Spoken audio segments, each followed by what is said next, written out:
Greetings and welcome. We will be starting momentarily. We know that a few of our colleagues are still joining our webinar, so we will be starting in 1 minute.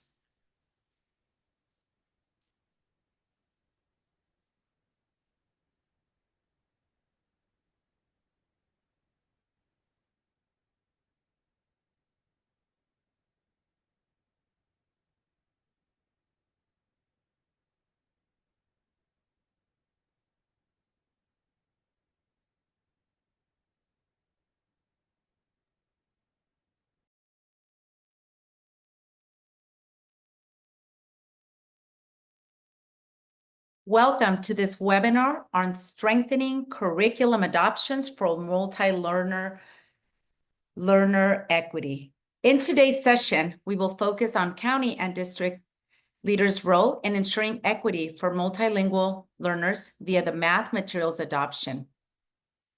As additional colleagues join us, please share in the chat, what is the greatest asset in your district or county as you prepare for the math adoptions inclusive of multilingual learners? Please activate your voices on the chat.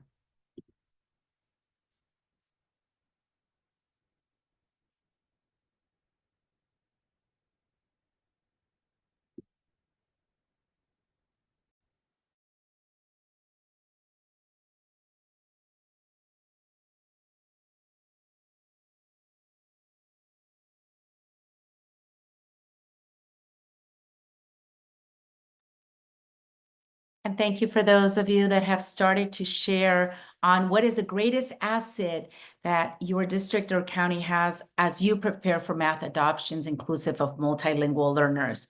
I see a few responses such as our students and our families, our community, our culture.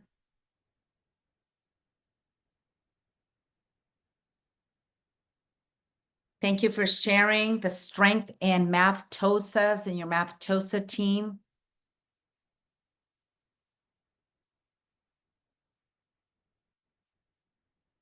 And thank you also for sharing that you're providing additional free resources to support the importance of collaboration between district math partners and ELS department, the deep knowledge that our teachers have about their students and their families. These are all very important and greatest assets that you're sharing from the work in your community. Again, welcome. Next slide, please. My name is Dr. Alma Castro, and I'm the director of the California Initiatives for the English Learner Success Forum. I also serve on the Linwood Unified School Board, and I want to welcome our colleagues and fellow school board members who are able to join us today. Today, I'm joined by Dr. Melissa Gilbert. Dr. Gilbert is an educational consultant currently supporting ELSF on the California adoption strategy. On the next slide, who is ELSF? We are a nonprofit who works with publishers and content developers to support them in embedding supports for multilingual students so that their materials include the strategies and practices that research suggests are best for multilingual students. We also work to educate states and districts across the country through their curriculum adoption process and provide tools and resources that support educators to implement high-quality instructional materials centering the needs of multilingual students. Our goal, again, is to center MLLs across various teaching and learning initiatives and priorities. Next slide. Again, we want to thank you all for joining us today. And during today's session, we will remind you of the math curriculum adoption timeline, help you to understand where your district or a focal district in your county is on the journey to securing high-quality instructional materials that are inclusive of MLLs, We will also be sharing resources to support inclusive, transformational math adoption processes that address the needs of multilingual learners. And we will identify next steps to engage in an inclusive adoption process to secure high-quality instructional materials for our multilingual students. Instructional materials matter for the over 1 million multilingual students we serve in our schools. We know that 19% of our California students in our schools are multilingual students. We also know that 82% of our multilingual students speak Spanish. The performance outcomes of our students suggest that achievement for multilingual students is unacceptably and persistently below grade level proficiency. The state of California has explicitly written and passed guidance documents that provide a very clear path of how to improve math education outcomes for multilingual students. The example shown here is the California English Learner Roadmap Policy, which some of you may be familiar with. The California EL Roadmap Policy was adopted by the State Board of Education in California in 2017. And a specific focus, there are 4 interwoven principles, but Principle 2 states that English learners are provided and have access to instructional materials with high levels of intellectual engagement and EL supports. We also know that in 2023, the California Mathematics Framework states that all students are capable and deserving. We know the California 2023 Math Framework is the second guidance document that provides a clear path for improving math achievement for multilingual learners. This framework states that sense-making is fundamentally tied to language development and linguistic processes. The framework is saying that all students are developing disciplinary language, and as we say in the MLL world, what's good for multilingual students is good for all of our students we serve. We know this framework was approved in 2023, offering guidance to enact the math standards through curriculum and instructional approaches. And we also know that the last framework was adopted in 2013. We are currently, as districts and counties, we are currently preparing for upcoming adoptions. Now, why are both of these California state documents so focused on materials? Of all of the things we can be doing in the system for our multilingual students, why do curriculum materials matter? Well, we know our teachers reference these materials every single day as they're engaging their students in rich instruction. They are part of the routine of teaching and learning. They are also supposed to be what we provide teachers to support them in their work with our students. We know that when implemented well, high-quality instructional materials frees teachers up to concrete on tailoring their instruction and honing in on their craft for their specific students in their classrooms. One problem that needs to be solved for is that there is mismatch between the instructional materials that districts buy and what teachers use. This is a mismatch related to quality of materials and appropriateness for our students. We see here on this slide, what do teachers say about how well their materials support MLLs? And the data indicates 70% of our educators do not feel prepared to teach multilingual learners. We also see 64% do not regularly use district or school-provided materials. And 80% indicate they cannot rely on their materials to support them in practices that improve outcomes for multilingual students. What would teachers in your own districts or counties say about the materials they currently have? And what does your student achievement data reflect today? Thank you for being a part of this conversation and joining us together in the opportunity that we have in California to adopt materials that are representative and center the needs of our students. Melissa, I will now turn the mic over to you. Ooh. We got into a particular resource that was a reference from the previous slide, of course, right when we were wanting to change to the next slide. And as you get to the next slide, Melissa, I will just share, we are going to bring you into some of what research says. Great. So there's endless data that show that when teachers use high quality materials, significant gains are possible.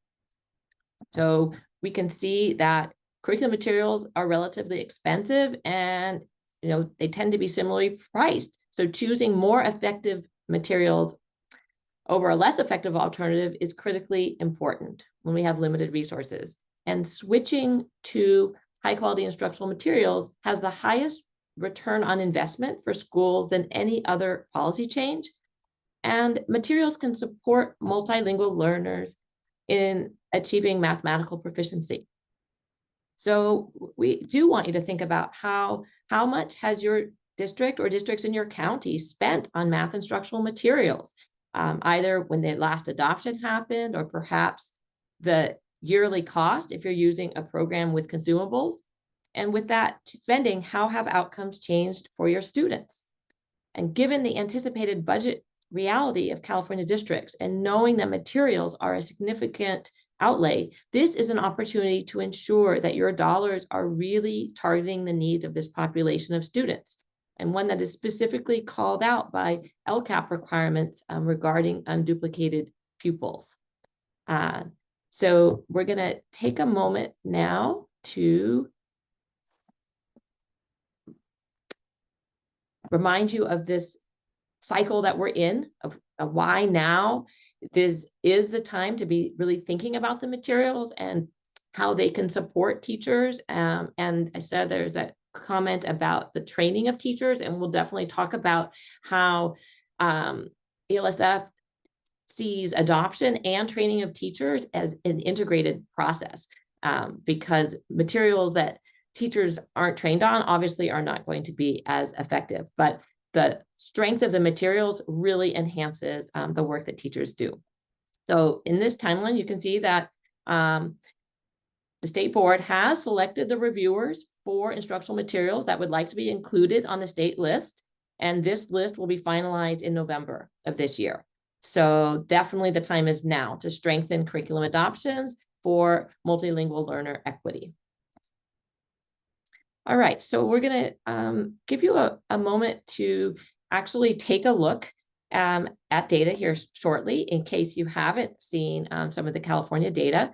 So this is the 2024 data for English learners in the statewide, we call it CASP here in California. And starting in 2024, there's a new long-term English learners group having their own categorization on the dashboard. And you can see this snapshot indicates that our education system is failing our English learners. Advocacy groups and students with districts with great numbers of English learners are ringing alarm bells that we have been doing things, but it's just not enough. So we have a moral and legal obligation to provide English learners in our schools with a quality and equitable education. So what does your district's data say, or perhaps a district in your county, about how well you're serving English learners in math? In order to take a look at that, I want to give you a chance to go to the dashboard and take a look. So if you follow the link that Sultana has kindly put in the chat for us, you can take a look. And here, that's the first step. And this will just be a start with the data. You know, we're certainly not going to be able to go into it deeply, but please start by entering a district name in the dashboard, and then you'll be able to see the math indicator, and then under view more details to see the breakdown by student groups. Once you're there, you'll be able to see different colors, and you want to look where are English learners and where are long-term English learners showing up. What color were they assigned on the dashboard? So what do these data indicate regarding multilingual learners in math for this district? And we'd love it if you could share in the chat like something that you found. We'll give you a couple minutes to take a look.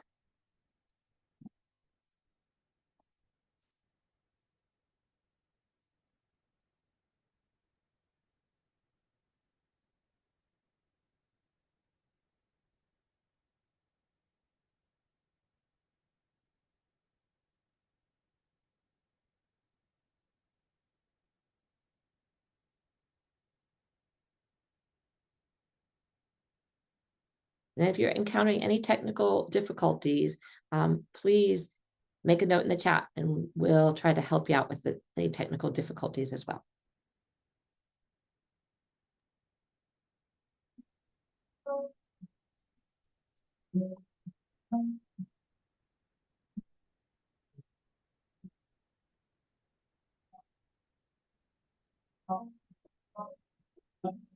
Thank you, Tricia, for getting us started.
Thanks, Laura.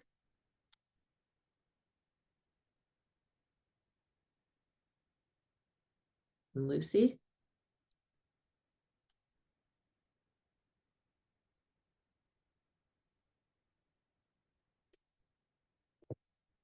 So it's looking like folks' data reflective of what the statewide dashboard indicates for these groups.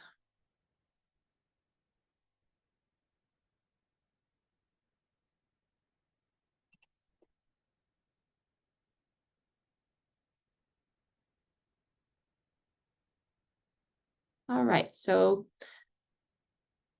we're gonna move on shortly. So if you wanted to just take a moment to say what you found so far, take about 30 more seconds for that before we move on to the next step of this. But certainly the dashboard data will always be there. And Stephanie, the observation of your data, the long-term English learners, that, you know, certainly something that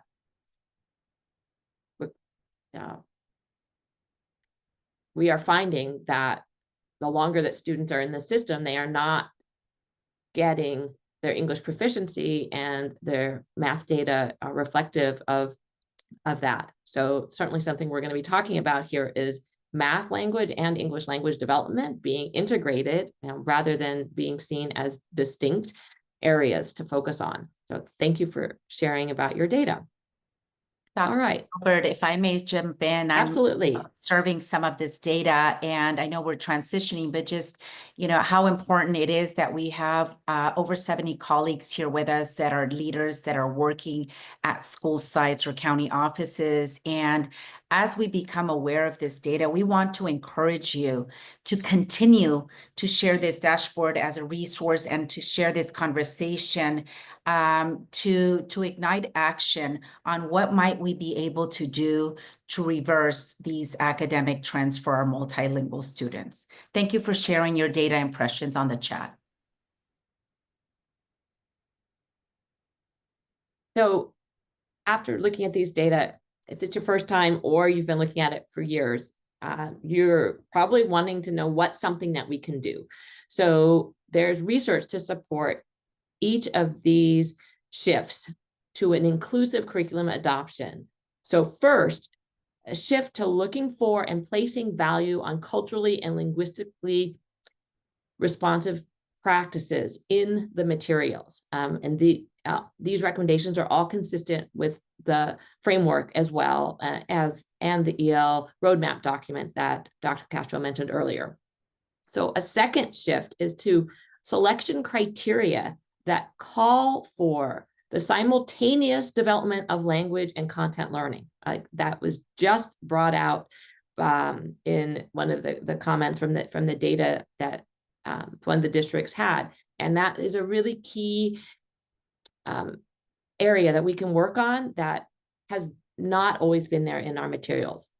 And a third shift is to all educators being trained to look for multilingual learner support in materials, and also making sure that those most knowledgeable about multilingual communities are included in adoption decisions.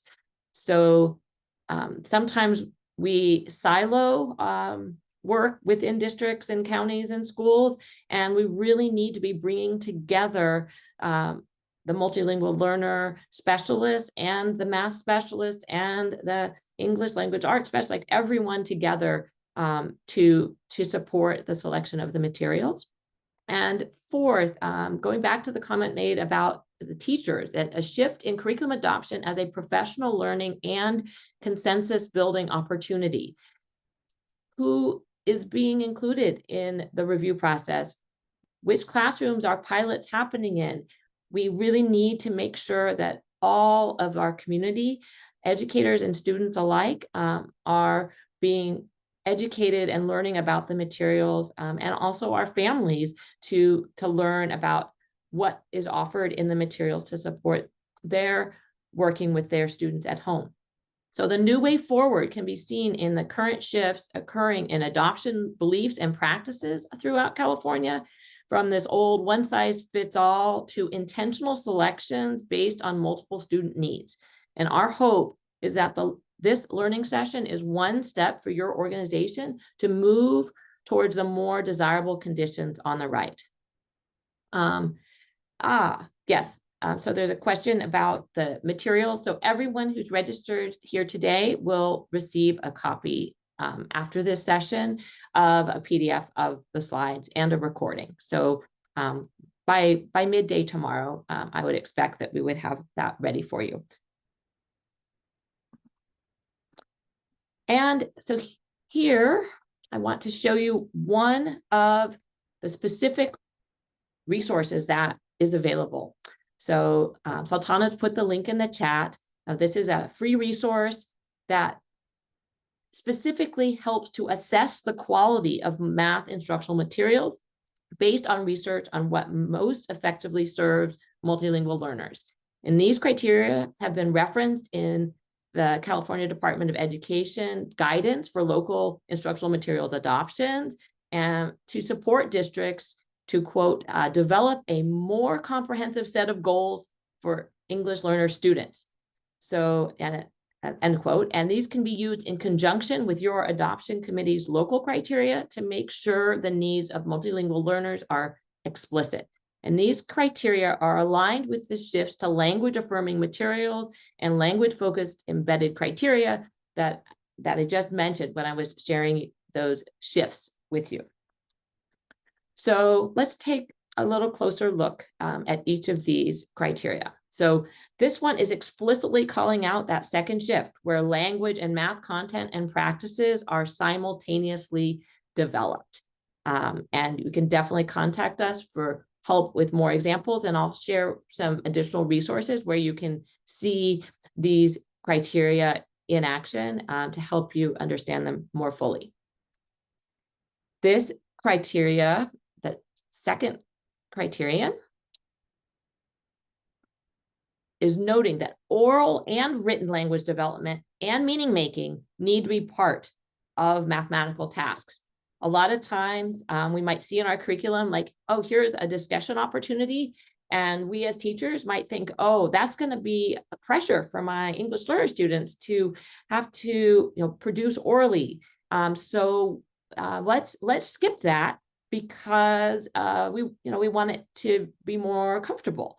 But unfortunately, we're missing out on really important linguistic development opportunities when we do that. So we really want to be looking for ways to support students, and there are understanding language routines to help to scaffold that important, because we know that important meaning making is happening through that communication. So we don't want to deprive our students of those learning opportunities. So criterion 3 is noting that high quality instructional materials provide support that help teachers to amplify mathematical language development, so they don't have to spend so much time adapting instructional materials, creating their own materials. Because there are many teachers who are currently dissatisfied with the materials that are the adopted curriculum.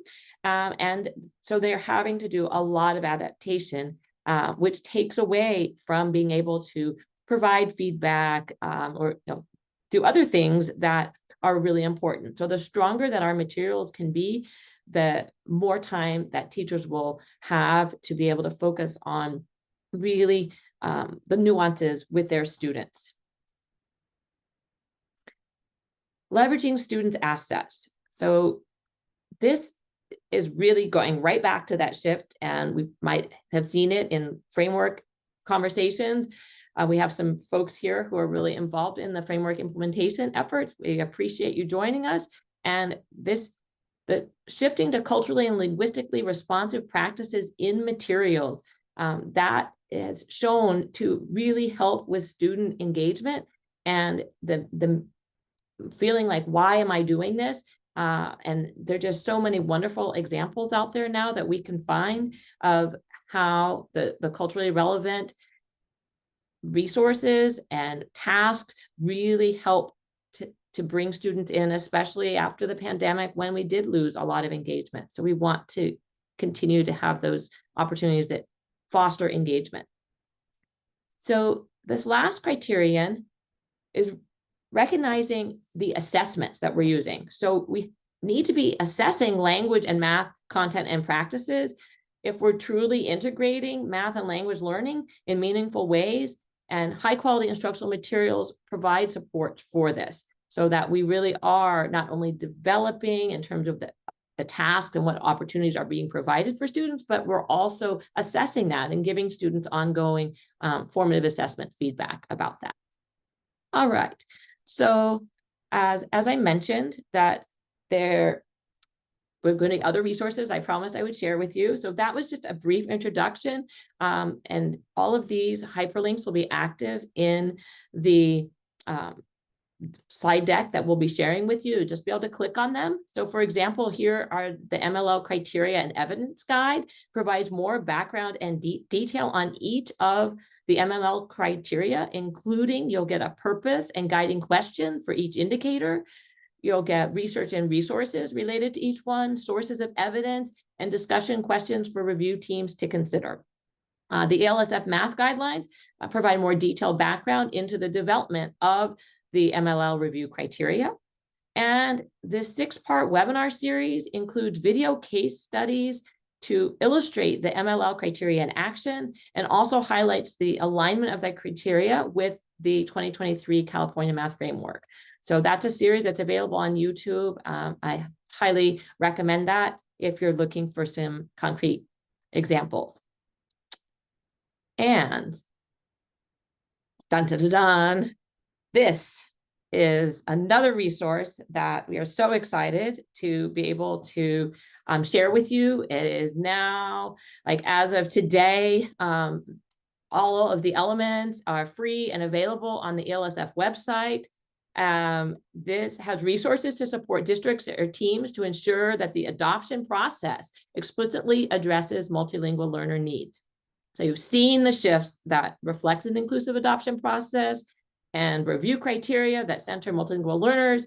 Now let's take a look at the resources that ELSF has to support you through the materials adoption process. The one important thing that we know in this work is that selections of materials is just one part of the process. I'm not going to forget Kin's comment from earlier in the session about what about training of teachers. Look at step 5 is the plan for materials launch and implementation. That's where the rubber hits the road. We see that teachers that had a strong lens for multilingual learner needs in their adoption process have a head start in the implementation process, the professional learning and groundwork laid for teachers and other staff to have a strong understanding of the research behind language and content development means that once teachers and students actually have materials in hand, they have already started the conversation on how to ensure that multilingual learners are not being left behind in classroom instruction. There are many resources available within the ELSF Multilingual Learner Curriculum Adoption Toolkit for Mathematics for each step of the process and for various professional roles. Let's take a brief look at what's in the toolkit. So first time ever, folks, you are participating in something that has been in development. And so I just am so excited, like literally for months have been wanting to share this with you. So a couple of my colleagues know about that. So today we delved a little bit into a landscape analysis. We used the CDE data dashboard to review the mathematics achievement of English learners and long-term English learners to understand students' areas of needs. So here you can see other resources to help districts, schools, counties working in step 1, and you can include teacher focus group, student interview protocols, as well as a slide deck to make the case for an inclusive adoption process centered on multilingual learners. So that's just a little highlight. Again, each of these hyperlinks will be live, and you can go to I think Sultana gave you the link to the overall toolkit, but I just want you to be assured that you'll be able to go and check out these resources now or later. So today, we also reviewed the instructional materials review criteria themselves. Other tools for this step consider action steps for your community, tailored to your current situation, all with the goal of strong instructional materials review criteria with multilingual learners in mind. There are resources available if you want to build criteria. Maybe you don't have criteria already from your last adoption cycle that you want to use, or if you want to improve your criteria, there's a worksheet to support you with that. Or if you want to sort of supplement, like using your existing criteria, but you want to look for some companion materials, and this can help you do that as well.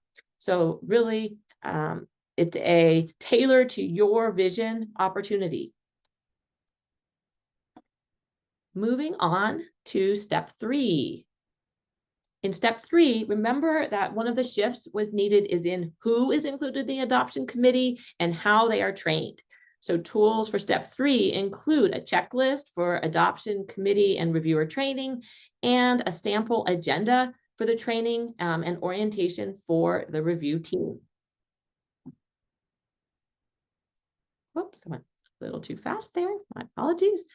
All right. Now, in step 4, you can see some of the resources here. So this is summarizing that to guide your materials review and decision-making phases of an inclusive curriculum adoption process. However, you can use these tools really whenever they are helpful. This is a really, as I said, choose your own adventure. So if you're something that's going to really help you now, you don't have to wait until like, oh, it's step 4. And shortly, we'll actually highlight how you can use 2 of these tools now. that are indicated, then they're coming soon. We'll come back to these. All right, in step 5, that's where you have a plan for launch and implementation. And it's reiterating, it's not just we bought the materials, boom, we're done. It's that ongoing professional learning and other supports to ensure optimal implementation to benefit all learners, including multilingual learners. I can't emphasize enough that the value of a process that is effective is so essential. I was at a session last year with someone who had been with a district and was now with a content developer, and she was lamenting that they had spent so much money on buying materials, but they were not aligned with what was needed in the community. And she was just devastated because she knew that those materials weren't going to be used. And we're here to say we really do not want that to be your community. We want that to be just a success story for you, honestly. So I'm going to turn it back over to Dr. Castro, who will share about some of these additional resources. Thank you, Dr. Gilbert, for sharing the great resources, including that multilingual learner curriculum adoption toolkit. Please take some time to bring this back to your local context and share it with your committees. And we want to be a partner with you. We are here to support you in your efforts across the state of California. We are engaging district, county leaders, school site leaders in providing these resources and this information to equip you with these tools that you'll need to lead for MLLs in the adoption process. Now, as we think about a lot of the information that we received today, considering what can you do to make sure that teachers and students have the materials they need? We reviewed, Dr. Gilbert shared the timeline, and we know this is the time right now to engage and be a part of that process, right? So some of our next steps to engage in this inclusive adoption process and secure high quality instructional materials for MLLs include a further analysis of your landscape, your MLL achievements, our student needs, and our spending in math materials. Dr. Gilbert, thank you for sharing that story of how teachers feel that oftentimes there are supplemental or other materials that are needed to be developed or created that take away from our teachers' core instructional time. And so we know it is primordial and important that we identify and we hear the voices of our educators and our teachers through pilot processes about what are the materials and how do they align to our standards. When we think about analyzing the landscape, it's important to bring all of the voices and looking at the data a little further and identifying where through our district or our county vision and mission, where do we call out the need for action from the data that we have? Where do we indicate that we are committed to the achievement of all MLL students? So we invite you to do a deeper data dive, have these conversations, and include this mission, vision of success for all MLL students with that data in your documents, such as your LCAP as well. We also, part of other next step is ask curriculum developers about their MLL supports. And many of you may already be engaged in publisher fairs, or publishers are reaching out to you asking if they can come to a staff meeting or to provide a luncheon for your staff to share these materials. We hope that the information that we're sharing today and additional information that you can access through our ELSF website will help you be informed, aware, and build your muscle in asking and having these conversations with our publishers about where can you show me this? Can you highlight this? Can you walk us through this step to make sure that all of your questions are answered by our curriculum developers? Curriculum developers want to hear from you. And we want to make sure that we are doing right by our children by going through this equity center process, including all of the voices, to ensure that we are selecting the highest quality of materials for our MLL student. Now, as an example and as a follow-up resource, we know that the San Leandro Unified School District case study illustrates the impact of inclusive adoption process. We have some information and some resources that you can take back to help you visualize and understand what your process may look like. We also know that our MLL curriculum toolkit will be a resource that you can use to involve your community, your committee in that adoption process. And Dr. Gilbert said it's key and important that we have representation, that we have the experts at the table who are the champions for all of our children, who are going to advocate and ask for the materials that our educators need. And now I will speak to my colleagues. As a school board member myself, I know how important these decisions are. I know in California, we are experiencing deficit in our budget. We are going to make a big investment in adopting the next curricular materials, and we haven't adopted for 10 years. Our data for the past 10 years has not demonstrated any significant progress for multilingual students. So I want to encourage you as my colleagues, school board members, to ask questions of district staff, to be informed, not only about the landscape data analysis, but also the representation of our MLL students. Ask questions about the data, the pilot, the voices of our teachers. How are our families being informed and engaged in this process?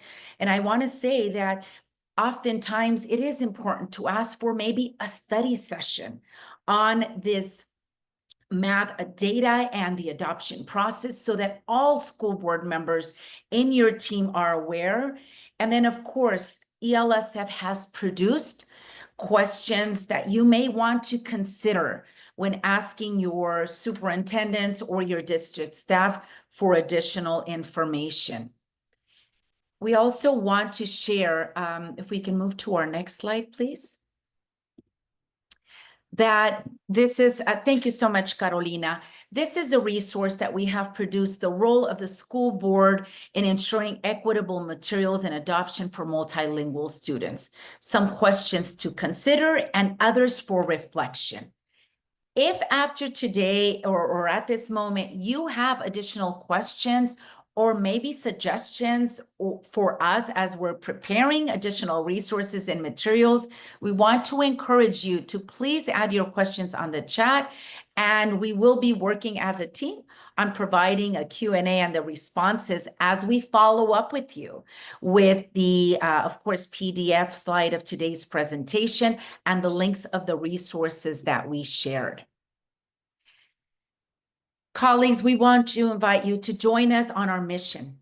And Carolina, if you can change to the next slide, because all of our students deserve an education that allows them to achieve their dreams and thrive.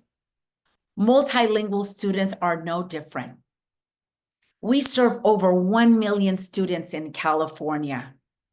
And as educators and educational champions, you are here with us today because you care and because you will make a difference. We invite you to use our resources, to share them widely, to email us, contact us, and of course, to follow us on our social media platforms. By joining us today, you will receive today's recording with the slides and the hyperlinks to all of our resources. Again, follow us for additional opportunities to engage in professional learning with us. Reach out to us directly for any additional support. And we want to say gracias. Thank you for being a part of this learning session with the English Learner Success Forum. And Dr. Gilbert, it's such an honor to present alongside with you. Any closing words, Dr. Gilbert? Just greatly appreciate everyone's time, and we Certainly, if you think of other questions, don't hesitate to reach out or drop them in the chat. I'm seeing some coming through, and we're happy to support you on this journey. Thank you so much. Have a great rest of the day. Bye-bye. Bye-bye, everyone, and please be sure to visit our website for additional resources. Thank you, everyone.